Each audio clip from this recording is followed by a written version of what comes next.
The movie Space Sweepers takes place in the year 2092, a time when Earth is polluted and no longer habitable.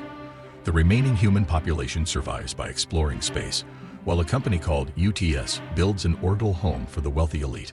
The rest of the population works as space sweepers, collecting debris from discarded spacecraft to make a living. Kim Tae-ho is a crew member of the Victory ship who tries to trade a bag of rice for access to an office but is refused, and his magnetic shoes are taken instead. A UTS guard directs him to a morgue where he hopes to find his lost adopted daughter, Suni, but he is unsuccessful in his attempt as the recovered body is not Suni's. In the meantime, reporters from all over the world are invited to meet with James Sullivan, the founder of UTS Corporation, who is known as the world's oldest and wealthiest man at 152 years old. Sullivan appears to the reporters in a youthful artificial body and discusses his vision of using a super plant called the Tree of Life to cultivate life on Mars. Despite the promising prospects presented by Sullivan, the reporters seem disappointed, with one of them pointing out that his plans are only available to the wealthy elite, neglecting the rest of the population. Sullivan does not deny this, and instead tells the reporter that they will discuss the matter further at a later time. At a solar battery charging area in space, a group of space sweepers rush to collect a large piece of space debris, while other sweepers chase after it. Another crew of space sweepers from the Victory ship approaches the area. The Victory crew consists of 4 members: Kim Tae-ho, Tiger Park, Bubs, and their leader Captain Jang. They have a reputation as one of the best space sweeping teams due to their skills in collecting space debris.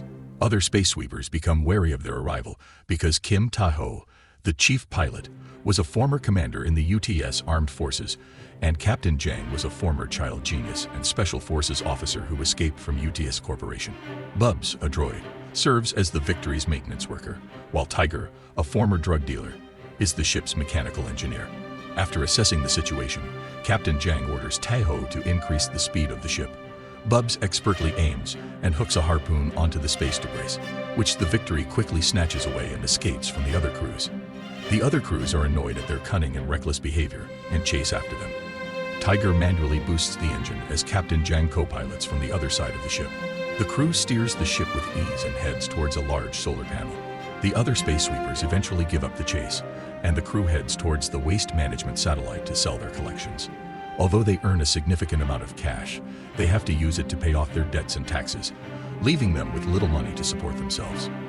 Furthermore, the cashier at UTS declines to accept the space debris that the crew has collected due to the fullness of the satellite building's garage.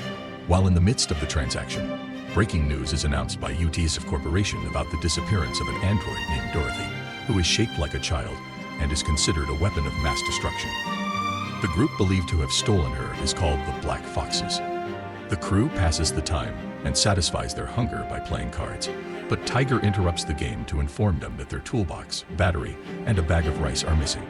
Suspecting that someone has been stealing from the ship, Tiger subtly confronts the crew, and Tae-ho, who is guilty, remains quiet while Tiger questions Captain Jang.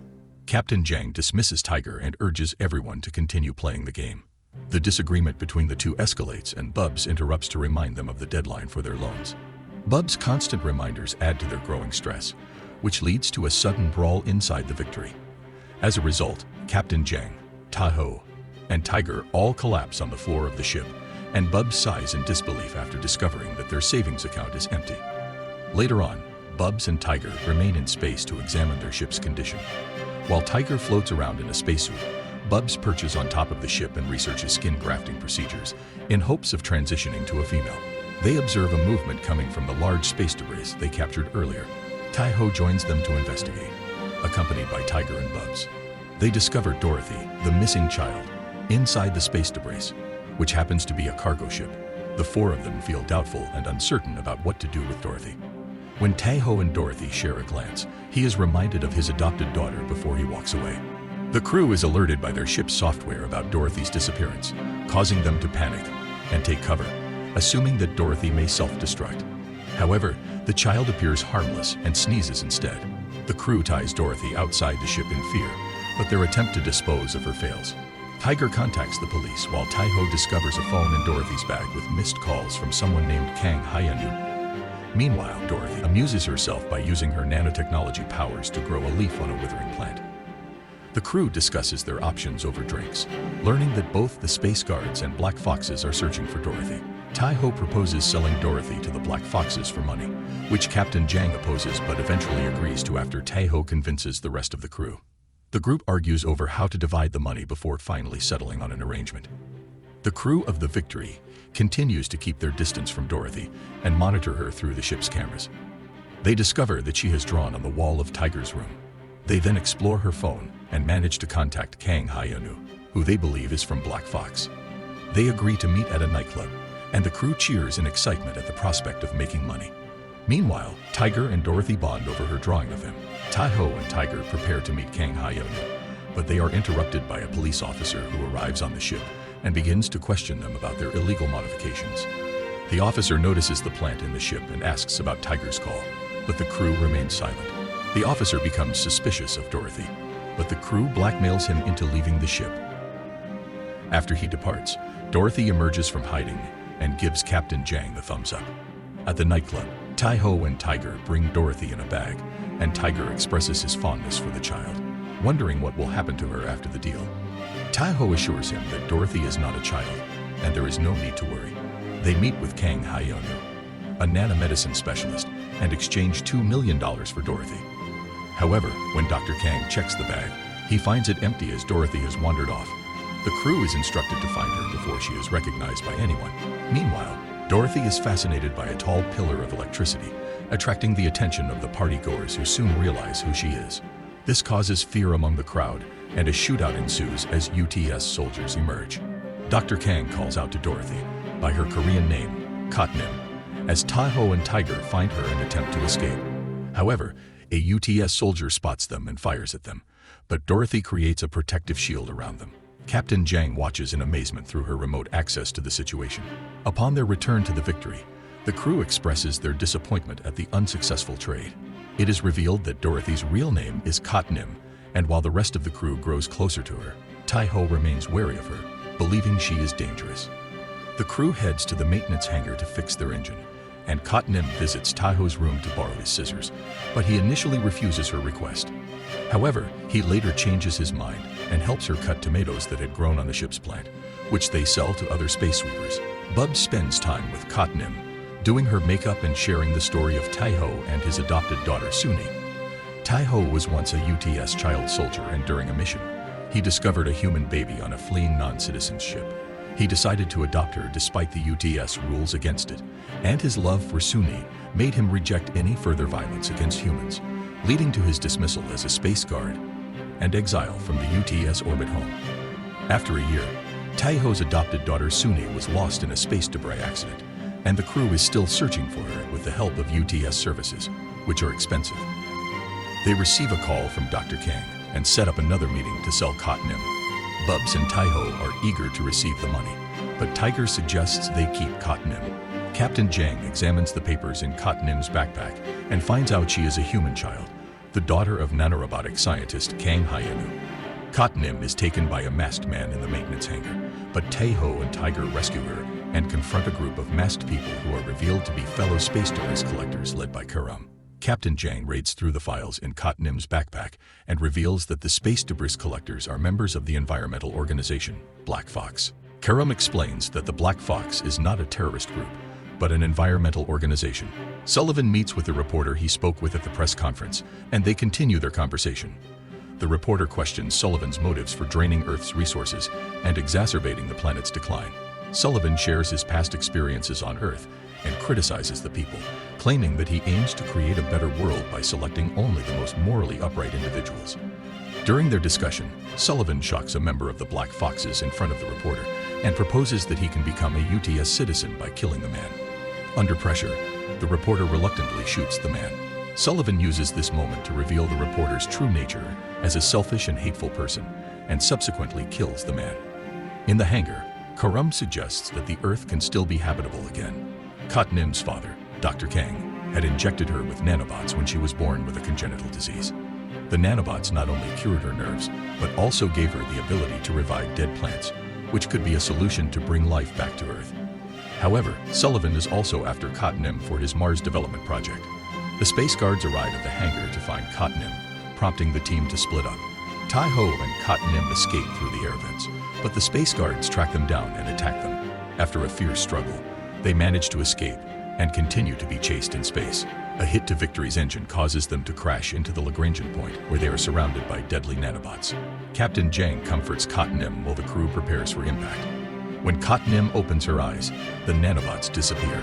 The Victory ship successfully navigates through the Lagrangian point with the assistance of Cotton abilities. Cotton faints due to exhaustion, which alarms the crew, and they quickly come to her aid. Cotton regains consciousness, and they all share a moment of relief and laughter. Taiho enters his room and asks Cotton why she hasn't drawn him yet. Cotton reveals that she has already drawn him but was hesitant to show him. She presents her sketchpad to Taiho, and they discuss Suni, with Cotton inviting Taiho to visit her someday. Cotton goes to Tiger, who prepares herself for meeting Dr. Kang by washing her hair. The Victory eventually reaches the designated location to meet Dr. Kang. Karam verifies their location, and the crew and the Black Foxes meet with Dr. Kang to take Cotton. At that moment, the UTS forces arrive and carry out Sullivan's orders. They cut off the power supply, causing the engines and bulbs to shut down. The Space Guards plan an attack and take Dorothy captive, while also killing Dr. Kang, Karam, and the Black Foxes. Sullivan offers to double the amount he previously offered Dr. Kang in exchange for abandoning Cotton, but Taiho accepts the offer. However, the rest of the crew disagrees and chooses to rescue Cotton. Taiho decides to pay the UTS the entire amount, and in return, they give him Suni's belongings, including her notebook. Taiho reads a note in Suni's notebook that says she wants to be like him and be a good person. He regrets his actions and decides to take the money back and help the crew in saving Cotton. The team quickly makes repairs and upgrades to the Victory before setting out to rescue Cotton. In the meantime, Sullivan informs the citizens of UTS about his plan to start a new world on Mars, completely abandoning Earth and making Mars the only habitable planet. He ties Cotton to a hydrogen bomb that, upon detonation, would not only kill her but also destroy the Earth. The ship encounters UTS missiles as they head towards the UTS factory, leading to a battle. Captain Jang and Bubs take care of the missiles while Taiho and Tiger navigate the ship. The crew reaches the factory and manages to detach Cotton from the bomb. However, Captain Jang discovers that the bomb can no longer be defused and that Cotton needs to be taken out of range for her nanobots to remain functional. The crew is disappointed, but Taiho refuses to give up and decides to fly the required distance of 5,000 kilometers. The crew encounter an elite space guard who attempts to stop them from leaving, but Tiger manages to overpower him and ejects him from the ship. They continue their journey to fly the required distance to keep Cotton's nanobots functional. Captain Jang delivers a message to the other space weavers, urging them to join in the fight against the UTS attackers. Meanwhile, a recording of Sullivan's true intentions is revealed to both Earth's humans and UTS citizens, shocking them.